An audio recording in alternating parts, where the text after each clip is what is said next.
Hey there, Jeff Manchester, Manchester Music. Welcome. In this Let's Play video, we're going to be talking about vocal lyrical phrases from Sonuscore, a company that is not their first rodeo. They have a number of libraries that you probably heard of. Action Strikes, Action Strings. They've worked a lot with native instruments. They have most recently the Orchestra, which a library a lot of people have been asking me about, but I don't have it. So, but it's doing super well, and people are talking about it. So anyway, this is, I believe, their latest offering, vocal lyrical phrases.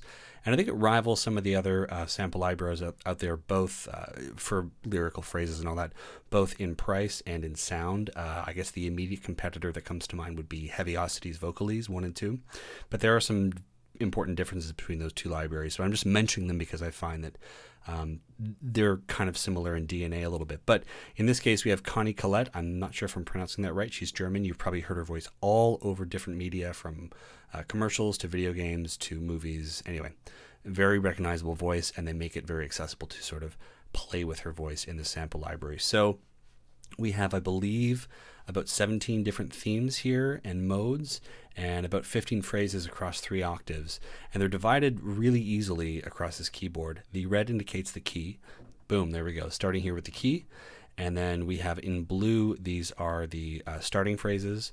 In yellow, the sort of middle phrases. And then in red, the ending phrases. And these little green guys in between represent the shortened ending phrases. So if you have a long phrase and you want it to sort of peter out and sort of end in a very nice, sort of pleasing way, you would use a green key. So let's just start with L'Oreal's Dream, which is the first patch here, the first theme. And if we go down to C, I can play one of the longer starting phrases.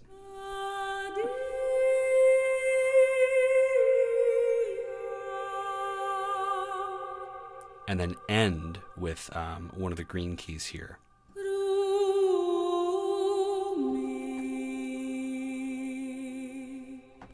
And if I go to one of the yellow, the sort of middle phrases.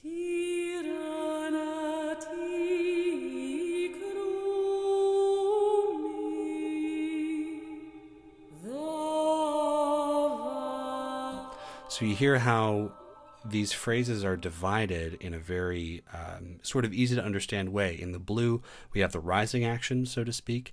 In the yellow, with the middle section, we have a bit more information, but we haven't sort of announced the phrase. We're sort of in the middle of it, so to speak. And in the end, we get a nice sort of decrescendo, and we go down. So here's an example of an ending phrase.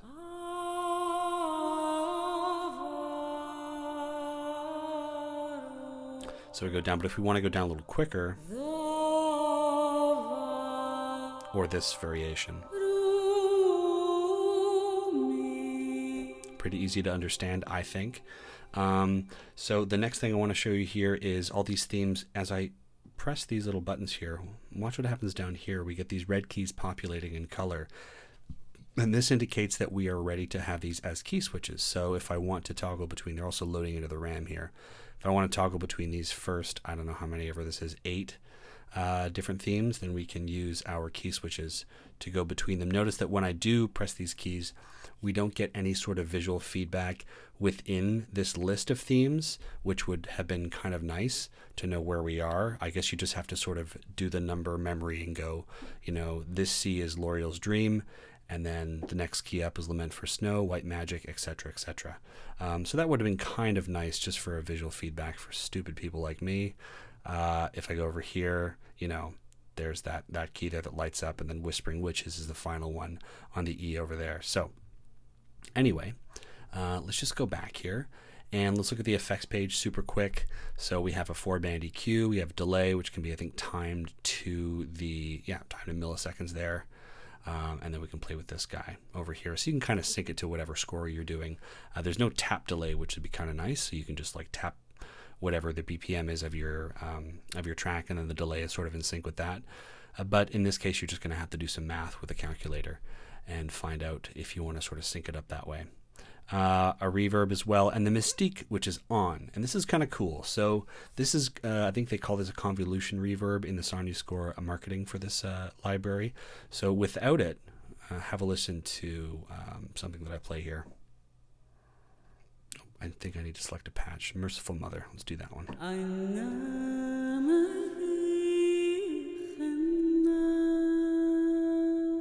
So when I toggle Mystique on, have a listen. If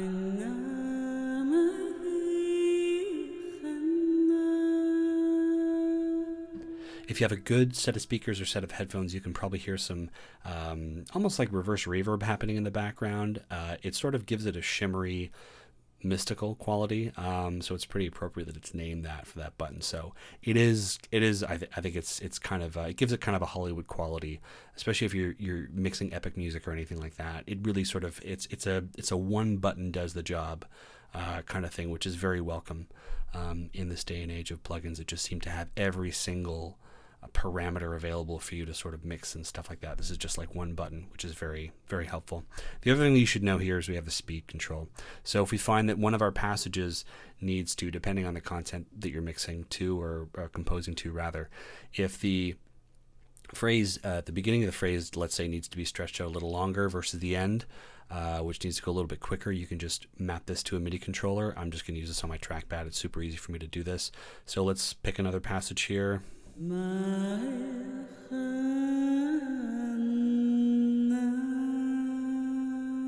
I have this guy going really, really slowly because I have the speed turned all the way down here to 75%.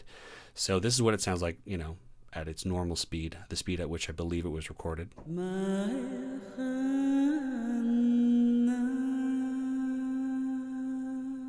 And here's how it sounds when it's a little bit sped up.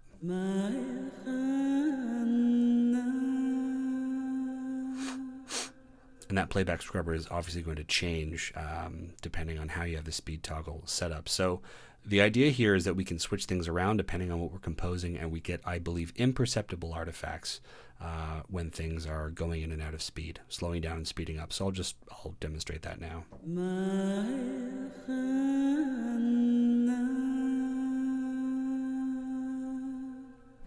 So that offers us, I think, a lot of flexibility, which is definitely welcome. Especially if you are, you know, dealing with something that isn't in a traditional sort of time signature, or let's say you're just kind of messing around and improvising, and you find that the original sample or the original phrase just isn't cutting it for you. Siren's Call is actually one of my favorite themes over here.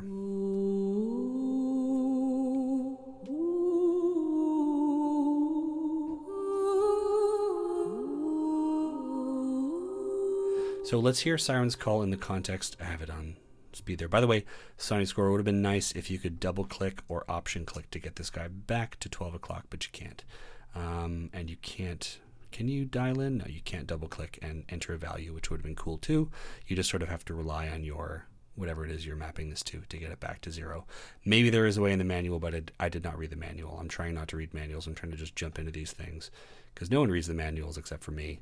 So I thought I'd try and do it the other way around. So I have a track here that I wrote for another Spitfire video that I did. I want to hear what this sounds like in the mix. So I'm going to go to a different key over here. I went from C. We're going to go there, and I'm going to press play, and just you can hear what this library sounds like in the context of some media. So I'll press play now.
I was a little bit indulgent there at the end, but anyway, so that's sort of what it sounds like in a cue. Now, Sonuscore might not like that I'm about to do this, but I am. I want you guys to get a sense of what this library sounds like against, something you might have heard of, Vocalese, just so you can get a sense of the tone of the different voices involved, because that matters a lot. The context of the media will, I think, dictate the flavor of the vocal that you need.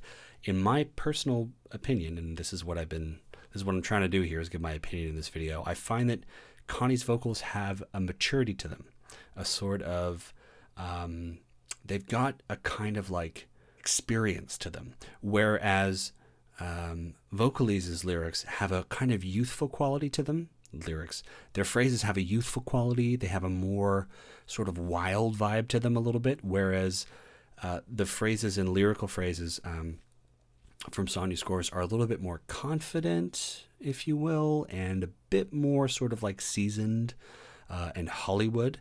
So let's just, again, we're going to use a different library here. And I should also point out, so now we're in Heaviosity's Vocalese too. I should point out here that what we don't get with lyrical phrases, and what we do get with Heaviosity, is we don't get this rich effects page. We get a very sort of standard effects page in Sonuscores, but with Vocalese, we get this very rich sort of EQ, this insane motion strip over here. So if that matters to you, it doesn't matter to me. I honestly never use it. I just use the phrases in Vocalese. But for some people, they might be wondering where the crazy effects engine is in the Sonuscore library.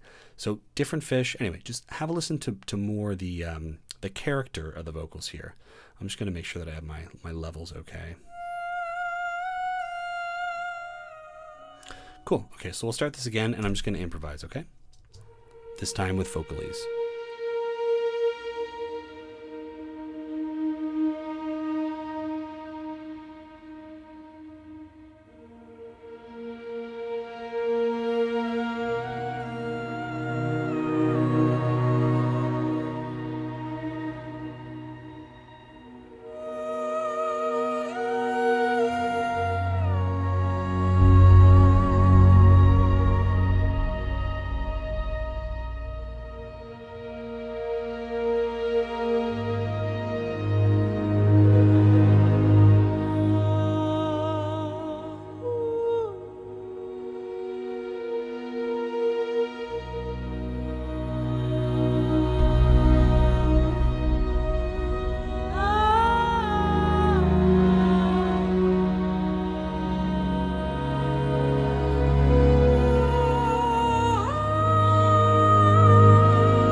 Okay, please forgive my weird playing on that.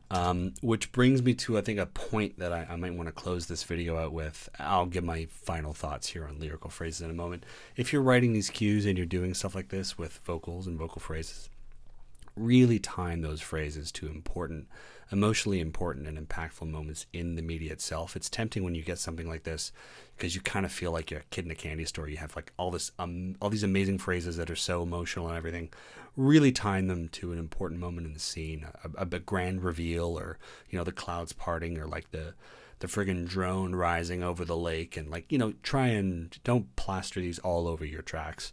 I think they should really be thought of as a bit of a secret weapon, and not something that forms the sort of foundation or base of your track, unless you're, do whatever you want. It's your life. But okay, so my thoughts overall on this library is, I think for the price, it's super compelling. The vocal quality of Connie is, again, it's a bit of a nice change because it is it's a very seasoned, experienced, mature vocal. which is great. And we get these also, I didn't even mention them, I should mention them here. We get these great spoken and whispered phrases here that we don't necessarily have in the vocalese stuff, at least to my knowledge. Maybe it is there, but check this out, for example, okay? Just whispering witches. Listen how terrifying this is.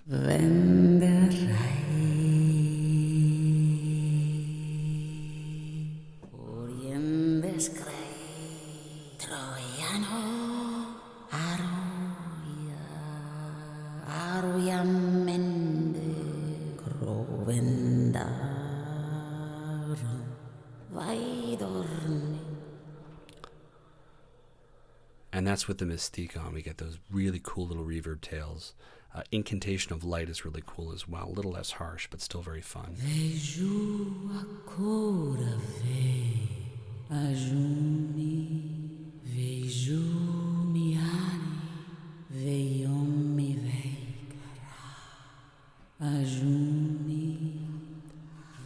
And you'll notice that even though we're not doing sort of sung stuff, the rules still apply of the intro, middle, and end phrase.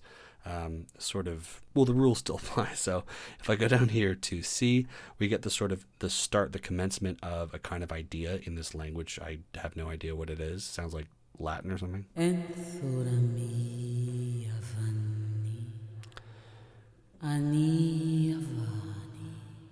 And then we end with the red. Which is kind of cool that those rules still apply. Beginning, middle, and end. Rising action, what sustains it, interesting stuff, and then the decay into the sort of conclusion of the phrase. So anyway, again, for the price, for the tone, for the quality, and I find the marketing is very consistent. They market this as a sort of crystal clear, very present sort of thing, and I think they're right. I think this is a really well recorded, cool little tool that you can use. And it's nice that it offers a bit of a difference, at least in tone, from Vocalese, which is, again, a bit younger sounding, a bit more modern sounding, and definitely has a much richer effects section. But if that's not for you, then I think Sonuscore probably will do the trick. Again, I would have liked some visual feedback between the key switching where you are in these samples. That would have been nice. Just some double clicking and stuff on their speech so we can get back to normal. I hate having to sort of dial it in and find out where 100 is, even though 100 is pretty generous now that I think about it. It sort of varies a little bit, but still, that would have been nice. And the effects page is a little bit lacking, in my opinion, but the Mystique button sort of makes up for it a little bit. I like the one button does the job kind of vibe here. So anyway, I'll leave some information in the description if you want to go check out the company or the library and hear the demos and samples. But thanks so much for watching, and yeah, that's it from me. If you have any questions or comments, just leave them in the comments page. People who've been on the channel for a little while now know that I read every single comment. So yeah, let's stay in touch. Take care. Thanks for watching.